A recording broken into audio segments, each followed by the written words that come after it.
1 minute. Okay, we're live on YouTube too. Okay, so we're live on YouTube down below on Cristina Thrifts YouTube, Cristina BTQ on YouTube, and then we're also live above on my Instagram, Poshmark Tips and Tricks. Live on YouTube down below on Cristina Thrifts YouTube.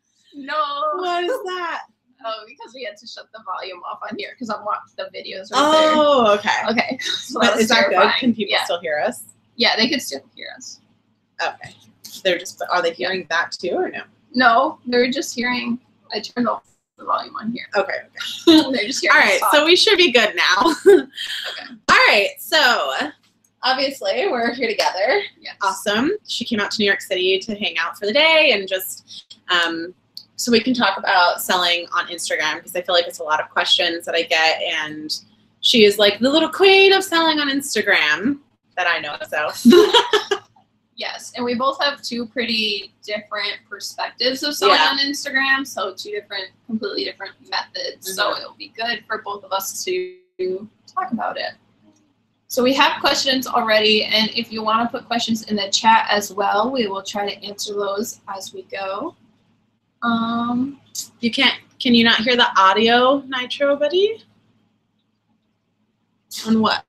On here? Can you guys on Instagram hear us? Got it? Okay. Okay. Good. Yeah, so we'll just start with some questions that you guys either sent in to me or sent into Christina's post. So from Posh Bellwether. So you just wanted to dumb down the shipping process. And I think a lot of you wanted to understand like how shipping happens when you're selling through Instagram. For me, I mean, I guess you have to go through creating an invoice through Instagram first. If you don't know how to do that, then that's going to sound weird. I'm sorry, through PayPal. My bad. Thank you. But yeah, so you create an invoice through PayPal. When somebody pays that invoice, their information for shipping is already inside of that.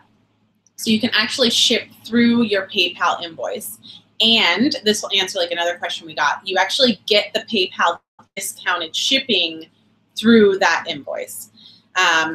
I generally ship first class, and under like 4 or 5 ounces, it's usually $2.66. Above that, it's like $3.50. So it can actually be pretty inexpensive if you're shipping under £1. Anything over £1, you're going to want to do either like a flat rate bubble envelope, which is $6.50 through PayPal, or some other version. But all of them are in there. You just click through and you can actually check the pricing before you purchase the label. Yeah, I do the same thing. You're not going to get like the discounts that you get on eBay. So for example, like on eBay, a padded flat rate would be like $6.90. But I think padded flat rate on PayPal is only $6.55. No, not anymore. What? Since when? It's $7.10. But maybe you're just clicking flat rate. Yeah. Well, you want to click padded flat rate. Oh, no. I clicked padded flat rate. Well, I don't know. That was like a week and a half ago, so okay. I don't know. Well, might still be working for some. Maybe not. Yeah, so anyways, I just do it through invoicing. And you're going to want to invoice because it helps protect you. Yeah, that protects you as a seller. And you want to ship to the address on file, just like on eBay, because if you change the address, they can file a claim saying you didn't ship it to the correct address, and you will probably lose, although I've never dealt with that, but they say you want to ship to the verified address that's on file. So basically, to dumb it down, make sure that you create an invoice that's paid through PayPal. Do not go family and friends because you can actually lose out on that. And just, check the shipping before you click to purchase. So the next question would be how much to charge for shipping. Again, that just goes off of weight. So you're going to need to have a scale if you're going to sell through Instagram. You're going to want to be able to measure that and actually put that information into PayPal when you're doing the PayPal shipping. And then it will calculate for you based on the addresses. It like does it all for you. So you just need to put in how you want to ship it, first class, flat rate, or priority. And you can actually check all three and how much it's going to cost and put in the weight and dimensions of what you're sending out. see. What's your return rate and how do you handle it? Christina, yeah, you can answer that.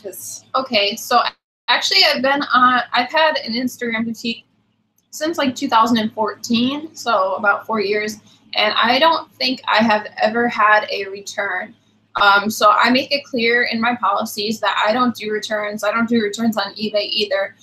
But there has been times where I've made a mistake or I've missed a flaw or something, and in that case I'll give a partial refund or I will fix it. But I've never had like returns for fit or anything. I try to provide the measurements, and I don't think PayPal even supports returns. I've never had anyone try to open up a return or anything like that. So you can actually, in your PayPal invoices, you can actually set the terms of your invoice, and you can actually create templates. So this is something I'm going to have to post about like after the live and go through this, but I'll make a post about it on my Instagram on Poshmark Tips and Tricks. But you can actually put your terms in there. So you can say like no returns unless, you know, grossly misrepresented, which obviously you should not do or wouldn't do. So, you know, basically you can just basically say no returns. Hey guys, I haven't actually had any returns either, but I generally just sell my boutique stuff through Instagram. So the boutique clothing, the boutique earrings and jewelry and stuff like that, and everything's brand new. I check everything before it goes out. So there would really be no reason for anybody to return anything. So for me, I haven't had any returns.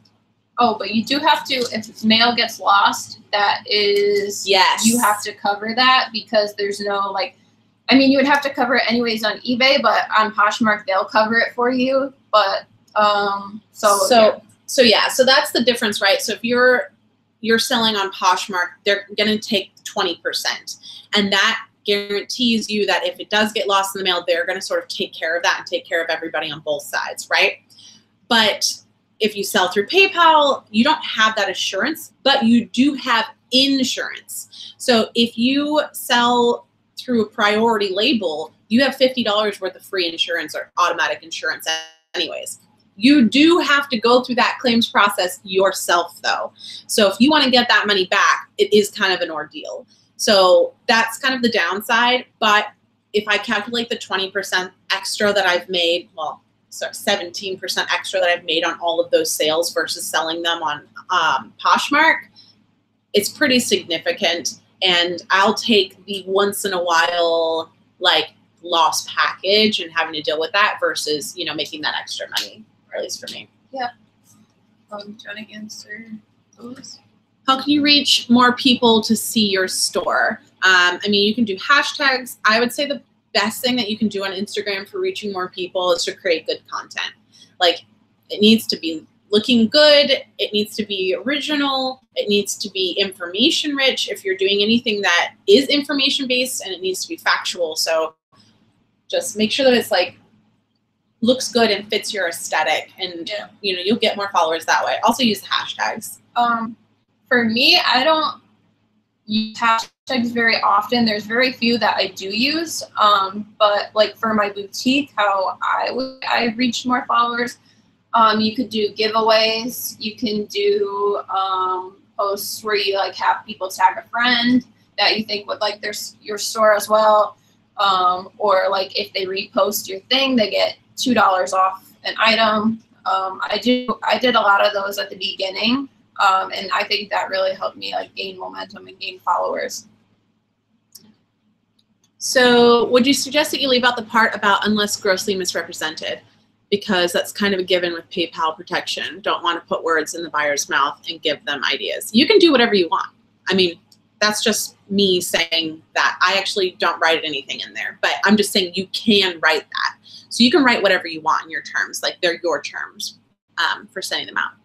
You're new on Poshmark, still learning. Can I create invoices through the app, or do I need to design my own? So we're actually talking about selling through PayPal and on Instagram right now. So Poshmark is a little bit separate, so that kind of wouldn't apply in this situation. But PayPal, you make your own invoices. Do you pay a fee for selling on Instagram? So when you sell something on Instagram, you're not actually selling it through Instagram. So you don't pay any fees to Instagram, right? Like that's yours. It's PayPal. Yeah, you're paying the fee to PayPal, which is like 2, almost 3%, which is pretty minimal. Yeah, it's very minimal. So you'll see like if you sell something for like $40, you'll get, you know, like $38.50. You know, so it takes a very small amount. So another question from Wisconsin Thrift Gal. How do you set up PayPal for selling? So if you have a PayPal account, you can sell. Like it's already set up there. All you need to do is look for the area to create an invoice on there. How do you grow a following to sell to? Kind of already went through that. Tammy Lynette. How do you handle non-payment of an invoice? So Christina and I both have like separate ways of handling this. I'm more lenient, but I'm newer towards my selling on Instagram. So Christina can tell you how she handles it. Well, I used to be a lot more strict on it. So there used to be like if you didn't pay like 3 times, you would just get blocked from my account, basically. But I don't really do that. I don't really do that anymore. But I give an hour to complete payment, like from the time that you claimed. So I'll send the invoice and you have an hour to pay it. And if they don't pay it, I'll just pass it to the next in line and cancel the invoice. I don't block people anymore. So that was just I block you people, Christina. I'm so sorry. Those are her customers. She's like, and you're blocked. Well, they didn't buy anything. So yeah, I guess if they never bought anything. For me, I've only had maybe like 2 or 3 times where people don't ever pay the invoice and maybe decided they don't want it. Generally, they just don't talk to me afterwards. I'll send like a friendly reminder and just say like, hey, just let you know I'm still holding this for you. Pay like at your leisure. And I give it quite a while, like 4 or 5 days. And if they don't respond, 4 or 5 days. Yeah, I mean, but that's just an item just sitting there. Yeah, but it's generally jewelry and stuff. So, I mean, it's like I have multiples, so it's different, right? If I was selling something that I just had one of, then yes, then I'm trying to get that one item sold. But since I have multiples, generally, like, you know, if it's something that's selling out, I'll tell them right away. I'll be like, I'm sorry, I'm selling out of this. Like, you have to sort of make a decision whether or not you want to buy it. If it's something that hasn't sold out, then what do I care if they take 4 or 5 days to pay for it? Like, it doesn't really matter to me. I'll just be putting up on Posh at that point anyways. Well, I like to give the hour because you don't want the other buyers to lose interest and no longer want it. So, like, I do one-off items. It's not like I have, like, boutique items. Right. So I want to sell it to who is going to buy it. So I give them an hour. And if they're new to buying from me, I'll let them know, like, because not everybody knows my policies. And I'll let them know, like, hey, just so you know, I normally give only an hour to complete payment, but just let me know, like, if there's something going on, I can wait, you know? Yeah. So, again, there are just very different ways of doing it. It just depends on what you're selling. And you know, you set your own rules when you're selling things on Instagram. There are no, like, set rules. There's no set anything. It's, like, your boutique. It's your way of selling. Just make sure you're being fair to everybody. That's fine. So, Cassidy Wright, do I start a separate account and start posting with no followers? So, yes or no? We're separate. Yeah, we both have separate accounts for our sort of selling on Instagram. Mine, they're just very different types of accounts. Yeah. So mine, actually, my Christina's BTQ account came first before my Christina Thrifts. And I only had my, like, boutique account for, like, a couple of years until I made my thrift account. But anyways, yeah, so I like having the separate accounts because they're 2, like, different followings. There are some, like, people that will follow both, but for the most part, I have people who are buying from me and people who are learning from me. And I just like to keep them separate. I will post on Christina Thrifts occasionally, like, these items just came to Christina's BTQ, like, go follow it if you want to go see them or whatever. But I think you want to gain a following for your boutique if that's what you want to do, like you want to sell a lot on Instagram, maybe you might want to make a separate account. So yeah, I mean, I agree. You can have a separate account. I mean, most of my stuff I post on my Poshmark tips and tricks account. There's some like trickle over into my boutique account, but that's mainly, I think, from more so my customers versus just like also my reseller friends, which there's crossover there, but I'm less so trying to necessarily sell to my my friends on reselling. I just post the pictures up. If you guys like them, then you guys tell me if you want it. Cute and thrifty, what tricks do you have for drumming up sales? How do I promote my items for sale? Honestly, just like, I don't know how to promote it other than putting it in your stories, making posts about it, making sure that you're descriptive, using any hashtags. Cristina does some stuff. Oh, yeah, so Instagram used to be everything, everything would be chronological when it was posted.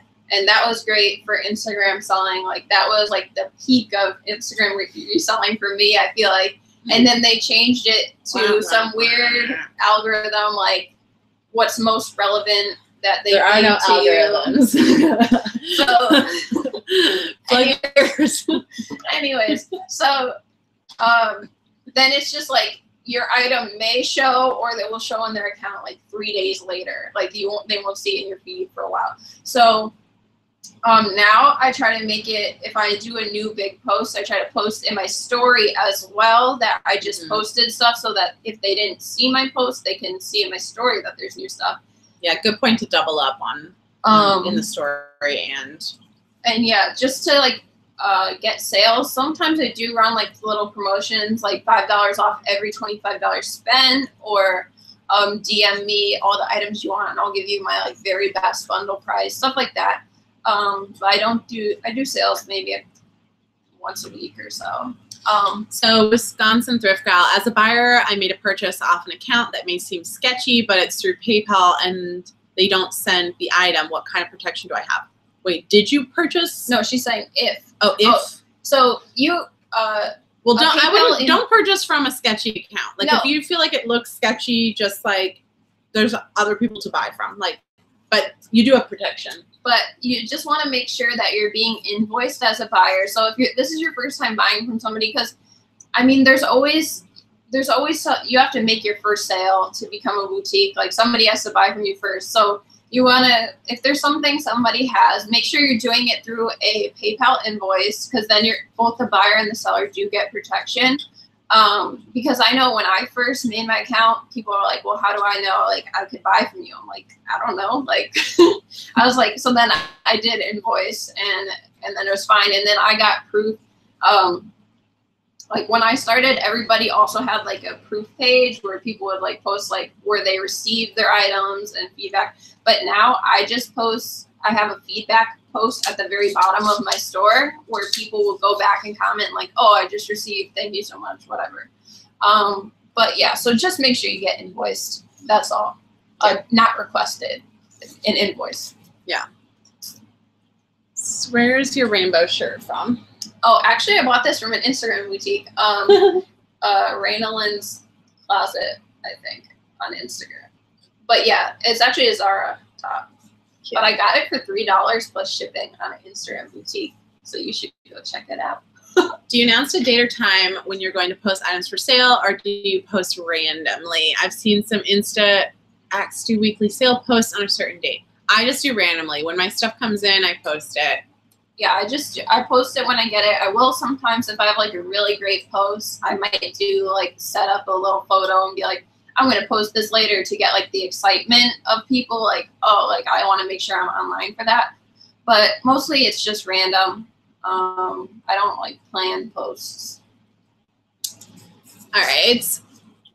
Do a lot of people shop via hashtags, like actively checking out their favorite brands and seeing items for sale, or do most sales come from people already following you?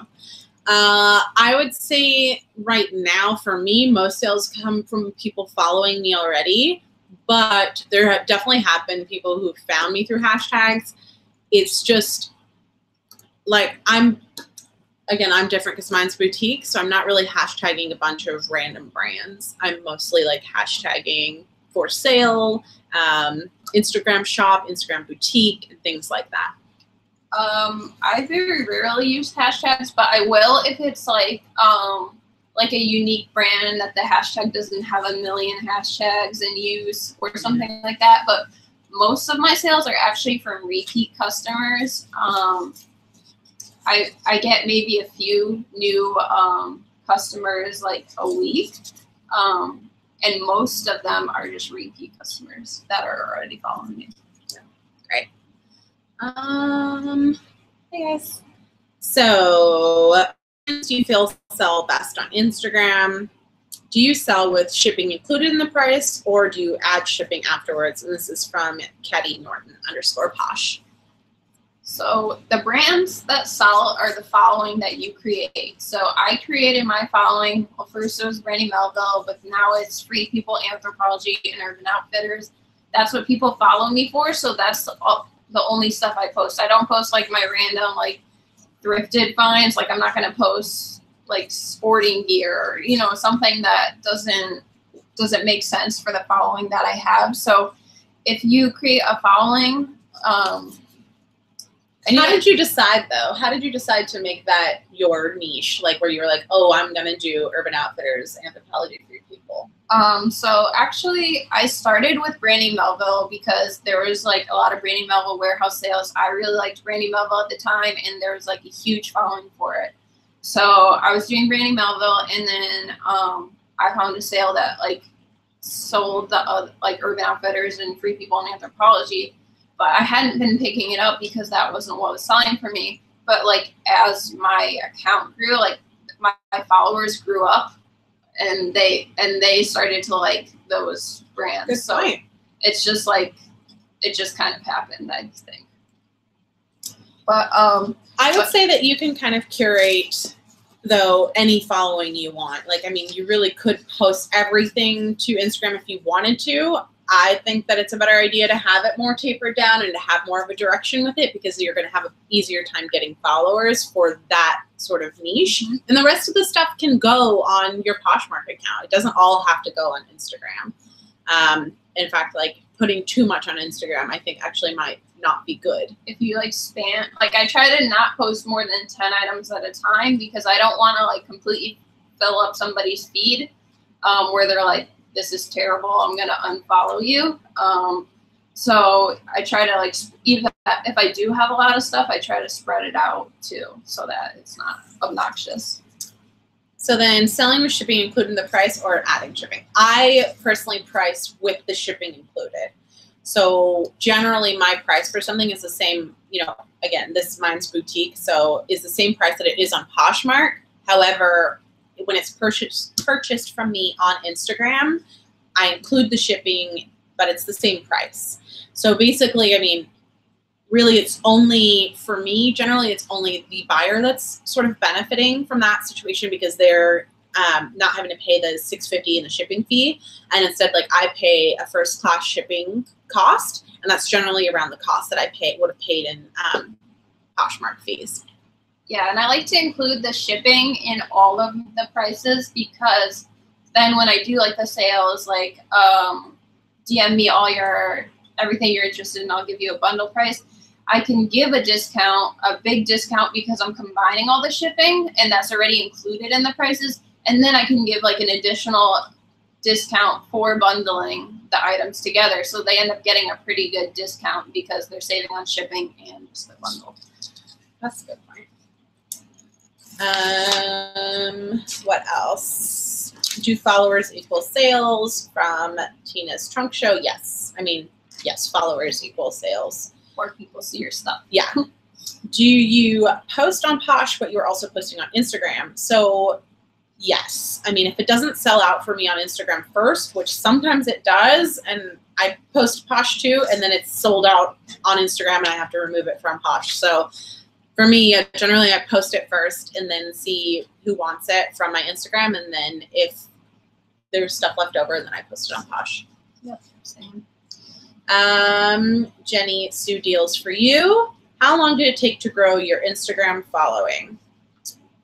For me, I started my Poshmark Tips and Tricks account in the beginning of November in 2017. So it has taken me like 8 or 9 months to grow my following.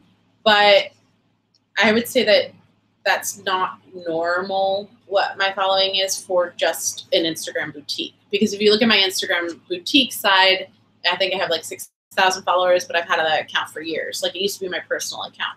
So it's not really, I don't know. I think it's different for everybody. Yeah, I think that the accounts where you're teaching get a lot more followers quicker. So I've had my boutique since like 2014, and I think that has around 11,000 followers. So that took like 4 years to get there.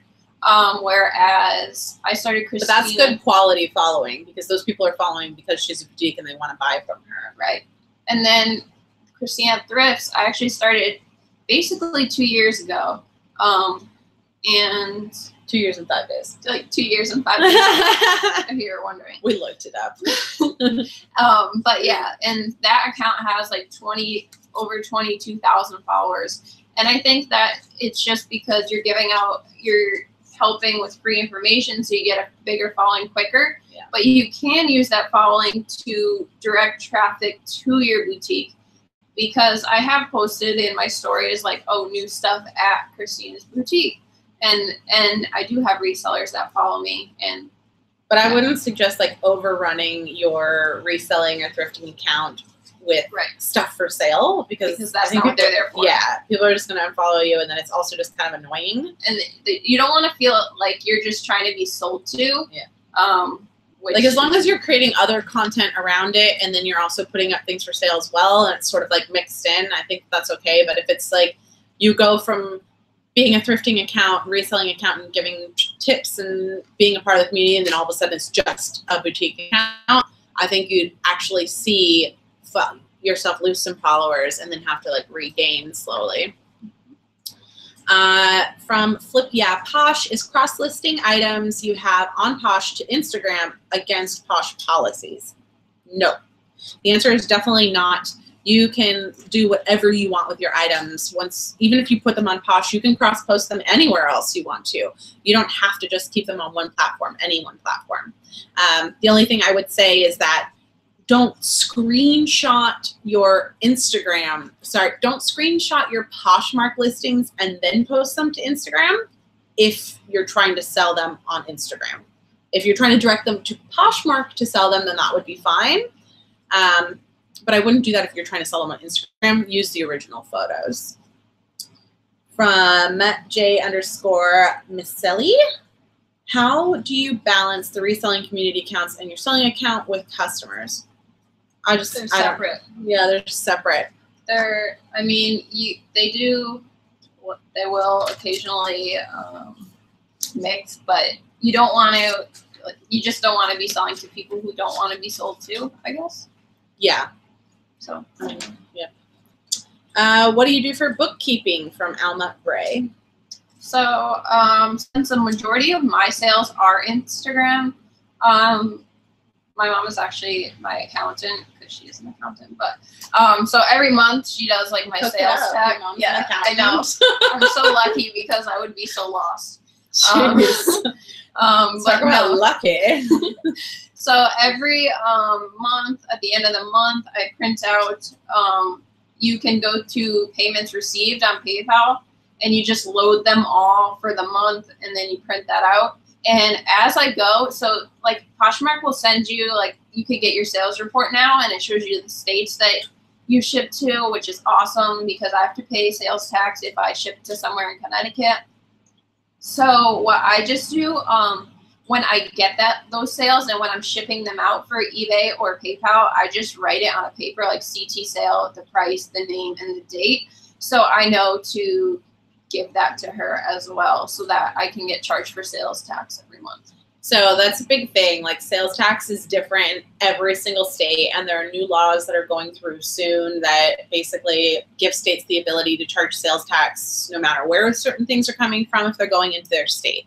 So you need to kind of understand that. And yeah, she's lucky she has an accountant, but if you do not, there's a lot of resources online. Like, don't rely on resellers to give you this information, because this is really important information that It's different. Your reseller, I mean, the likelihood of you also being like an accountant and a tax accountant on top of that are pretty slim. So I would only take that advice from a licensed tax accountant.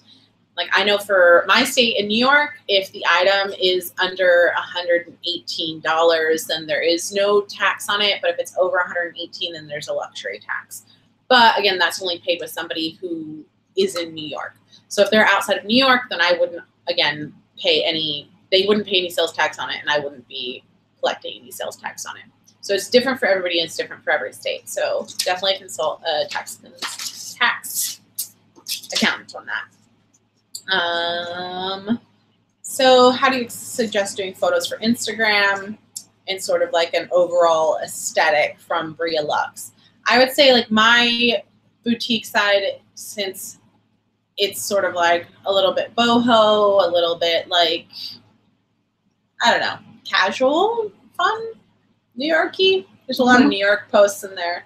I just keep it true to my personal style and personal things that I like, and I'm searching for people who like the things that I like, because that's what I'm selling. I'm not selling things that I don't like or wouldn't wear or wouldn't use. So I don't know. For me, there's not every post is about selling something on mine. It's sort of like a full aesthetic of like a boutique. Christina's is slightly different. So I have a few, like at the very bottom of my store, I have like some introductory posts. I have like a meet the seller where I have a few of those because I've made them like throughout the years, and I just keep them all as like just to be there. But yeah, so just like proof I was here. Yeah, proof you've been around. So yeah, I have those like meet the seller because my selling account is pretty personal. Like I build relationships with the people I sell with or sell to, and a lot of them are like my friends now. But yeah, so I have like meet the sellers. I have a feedback page or a post so people can comment on it. I have a policies post at the bottom, which occasionally I'll repost it throughout my feed. So that it's just like a little reminder, because there's always new followers and not everybody knows your policies. And then basically I just post my items for sale with this stuff in the caption. That's it. Thrift says that you look like Bella Hadid. Thanks. Wait, what about me? Who do I look like? Who's my celebrity doppelganger? Anybody? Who's my celebrity doppelganger? I want to know. Comment in the chat. And if you guys have any more questions, comment in Instagram or if you have any more questions, chat. let us know, because we're pretty much done. To follow up with this, I think we're going to link up and do posts for Instagram that are informational. So basically like showing you how to do specific things, showing you how to send up an invoice, showing you what it looks like to ship, and going through that process. You are an original, Jade. Thanks. You're an original Bella Hadid. Thanks.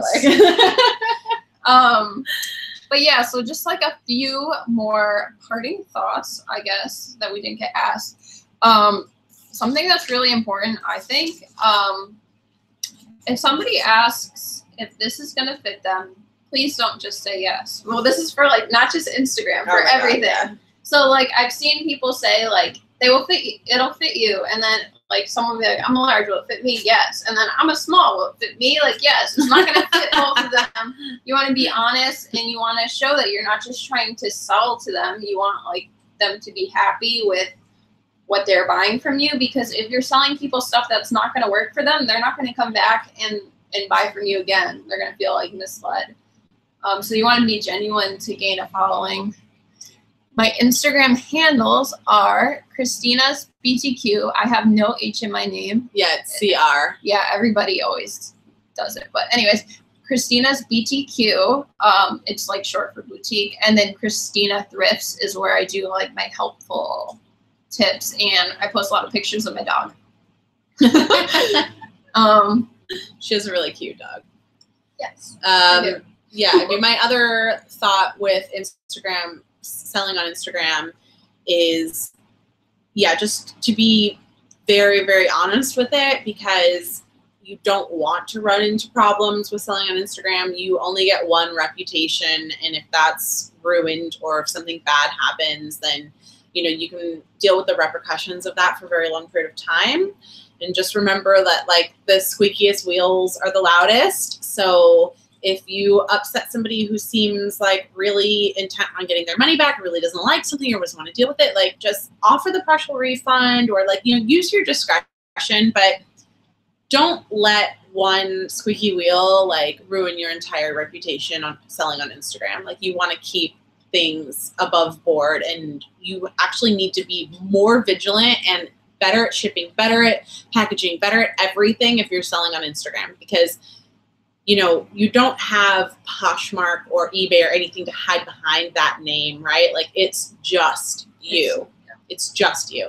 And if you do like an excellent job, and you are like, you give them the measurements they need, and you're like looking out for them as a buyer, not just trying to sell them whatever you can, then they're going to refer you. They're going to refer your friends to you, and say like, I had a really great experience buying from this person.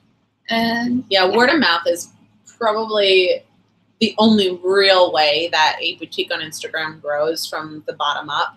So start with just really good content from the get-go. Be honest. Don't misrepresent anything. Obviously, you shouldn't do that anywhere, but just be extra honest. Hi, Adrian. Extra honest and extra on top of things. Like, ship out that day if you can. Ship out, the next day at the latest. Like, there's no reason to be waiting 3 or 4 days to be shipping something to somebody who's buying through Instagram. I used to actually get some complaints that I shipped too fast, because they would want a bundle, and I would be like, oh, it's already gone. Like, like I would post new stuff, and it's like, your package was shipped out yesterday. It's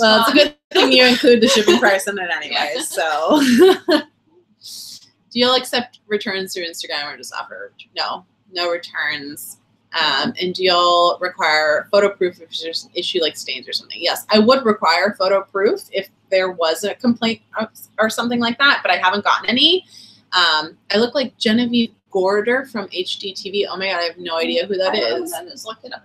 I'm gonna look it up. So I would ask just to see like what I missed, because I want to know like what I missed as a seller, and like how I could prevent it, whatever. But I don't like to make it feel like I'm interrogating them, like, because most buyers are good. They're not trying to pull one over on you. Yeah.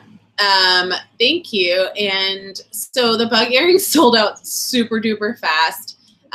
If anybody wants to order some, you can DM me. I may be able to get some. I'm working on some for some people right now. So sort of like pre-ordering. So if you would like to do that, just send me a DM, and I'll try and get some for you. And yeah, anything else, guys? I think we'll be lining off. You get all the questions on yours? I think we did. I think they're all pretty similar. Yeah. But I don't want to. And if you have anything that you want sort of demonstrated for you, like I said, like the shipping and stuff like that, just send me a DM. I'll create a post on it, and Cristina and I can both post it. How to gain repeat customers. We basically went over that, but just being genuine, being honest. How long did it take for you to have consistent sales on Instagram? Yeah. I don't know. It's just as long as it depends on how consistently you post. So the more consistent you are, the more consistent your sales are going to be. The more items you post, the more items that are available for sale, the more possibility that you can sell something.